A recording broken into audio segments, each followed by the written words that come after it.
Dustin shocked me. For decades, Meryl Streep was Hollywood's untouchable icon. Gracious, disciplined, above the fray. She never slipped, never revealed a grudge. But at 76, she finally broke. In a rare confession, Streep admitted there were actors she couldn't just dislike. She hated them. And when the names came out, the shock was seismic.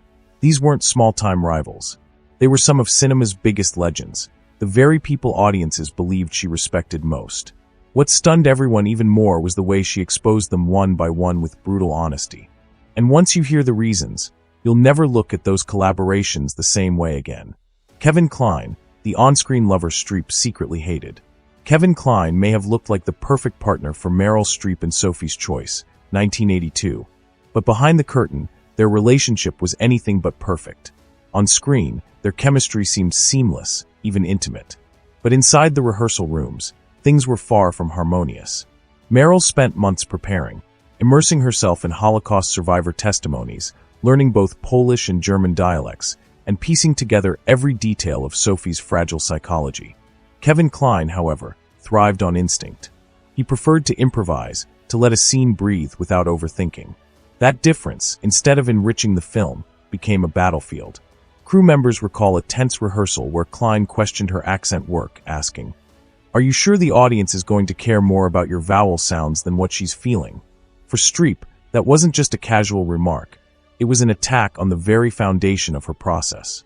Sophie's broken voice was part of her trauma, her displacement, her survival. To dismiss it was to dismiss her truth. After the film, Kline went even further in interviews, calling her process academic. Though perhaps he thought it harmless, to Streep it was insulting. She had poured herself into the role, and to hear it reduced to a cold academic exercise cut deeply. They never reunited on screen again. Even at award shows, Meryl kept her distance, cordial, yes, but icy. And so it is Kevin Kline who holds the first spot in this shocking lineup. Surprising, isn't it?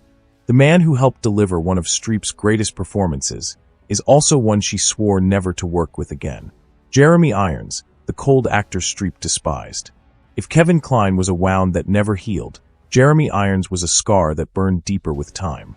To the public, their pairing promised brilliance. Two masters of the craft, both steeped in classical training, both admired for their artistry. But once the cameras stopped rolling, their so-called collaboration exposed a bitter truth. They despised each other's vision of acting. Irons played his roles like polished marble statues, controlled, elegant, and carefully restrained. Streep, meanwhile, tore into her characters with raw empathy, building them from the ground up with history, trauma, and lived experience. What looked like a professional difference quickly curdled into disdain. One rehearsal reportedly turned icy when Irons dismissed her meticulous accent work as technical showmanship. For Streep, this was no minor insult. As she once said, "An accent isn't performance, it's biography." To imply otherwise was, in her eyes, an act of betrayal to the people whose lives she tried to honor through her work. From that moment, the line was drawn. He thought she was self-indulgent. She thought he was emotionally hollow. Their scenes became duels, his cold detachment against her wounded fire. The tension was so thick that crew members whispered they had never seen two actors stand so close and yet feel so far apart. So when we speak of Jeremy Irons, he doesn't just land in second place. He represents the moment when admiration soured into contempt. The tragedy? Their combined talent could have made history. Instead, it only made silence. Alec Baldwin, the improviser who drove Streep to fury. Nobody expected a romantic comedy to become a battlefield. But when Meryl Streep stood across from Alec Baldwin on the set of It's Complicated, sparks didn't fly, they exploded. What the audience later saw as witty banter and chemistry was, in reality, two actors locked in a silent war over control of every scene. Nancy Meyers, the director, thought Baldwin's improvisational charm would balance Streep's precision. Instead, it became her worst nightmare. While Streep dissected Jane Adler's every motivation with surgical care, Baldwin tore through takes like a wrecking ball, rephrasing lines, tossing in jokes, rewriting the rhythm without warning. Streep believed this chaos destroyed the emotional backbone of the story. Comedy has to be grounded in truth, she insisted, exasperated after one ruined rehearsal. Baldwin, however, believed truth could be discovered only in the heat of the moment. Neither bent, and the tension turned every shared scene into a tug of war. Even today, Baldwin brushes off the tension with jokes, but Streep has never softened. Their on-screen flirtation fooled audiences, but those who were there knew. Every laugh hid clenched teeth. Jack Nicholson, the co-star Streep could never accept. Meryl Streep never made a film with Jack Nicholson, and that was no accident. From the very beginning, she rejected every attempt to pair them, convinced his style of acting stood for everything she despised. From the late 1970s onward, studios begged to pair them in heavy dramas, convinced two acting giants would guarantee box office gold. But after preliminary meetings, everything collapsed. Why? Because Streep viewed acting as a moral duty, while Nicholson treated it as swagger and instinct. She buried herself in research and dialect work, while he admitted in interviews, preparation, that's intellectual masturbation. That quote stung her like a knife. For Streep, authenticity was sacred. To hear Nicholson mock it so publicly made collaboration impossible.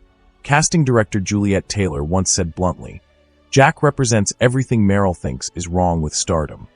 And from then on, Streep quietly vetoed any project that included his name. At award shows, the two exchanged only nods. At galas, their body language froze the air. Hollywood noticed that two of its brightest stars never shared a screen, not because they lacked opportunity, but because contempt had built a wall too high to climb. Gwyneth Paltrow, the symbol of everything Streep hated. For Meryl Streep, Gwyneth Paltrow wasn't just another actress. She was the embodiment of everything wrong with modern Hollywood: privilege, branding, and stardom without the grind. When Paltrow shot to fame in the 1990s, it looked effortless. The daughter of Blythe Danner and Bruce Paltrow, she walked through doors others could only dream of. Critics praised her elegance and charm, but Streep seethed privately. For decades, Streep had treated acting as sacred labor, months of research, total immersion, disappearing into roles. Watching Paltrow climb to the top on name and timing felt to her like an insult to the craft itself. The real breaking point came in 1999. Paltrow won the Best Actress Oscar for Shakespeare in Love. Streep had delivered one true thing that same year, one of her most demanding performances, and lost. Publicly, she smiled. Privately, friends say she described that year's race as a marketing contest dressed up as an award. She never named Gwyneth, but the target was clear.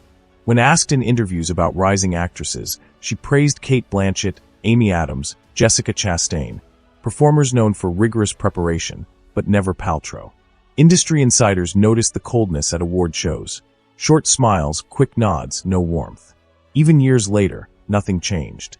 While Paltrow built a lifestyle empire with Goop, Streep kept her distance, treating her not as a rival, but as a cautionary tale. One stood for legacy, the other for celebrity culture. And between them was a gulf too wide to cross. Dustin Hoffman, the slap that Streep never forgave. The moment that defined Meryl Streep's hatred for Dustin Hoffman happened in front of the cameras, but it was never in the script. During the filming of Kramer vs. Kramer, 1979, Hoffman slapped her across the face without warning. It wasn't acting. It was humiliation disguised as spontaneity, and Streep never forgot it. For her, acting was about trust. Every gesture, every pause, every exchange had to be built together with respect. Hoffman, steeped in method acting, believed in chaos. He blurred the line between character and reality, throwing unscripted actions into scenes in search of authenticity. But for Streep, being blindsided wasn't authenticity, it was abuse. She later admitted, that was overstepping. That was not acting. Those words carried the weight of a wound that had never healed. On set, director Robert Benton became a referee more than a leader, constantly balancing Hoffman's improvisations against Streep's precision. Their divorce drama felt painfully real, not just because of the script, but because both actors were channeling their genuine resentment into every courtroom line and every broken glance. Crew members whispered that some of the most powerful moments weren't performances, they were outbursts. The film swept the Oscars. Hoffman took home Best Actor, Streep Best Supporting Actress, and the world saw brilliance. But Streep walked away with scars. She has never worked with Hoffman again. Even in later interviews, she referred to the experience as professionally productive, but personally intolerable. 6 actors, 6 grudges, and not a single one forgiven. Which story shocked you the most? Drop your thoughts in the comments and don't forget to like and subscribe for more Untold Hollywood rivalries.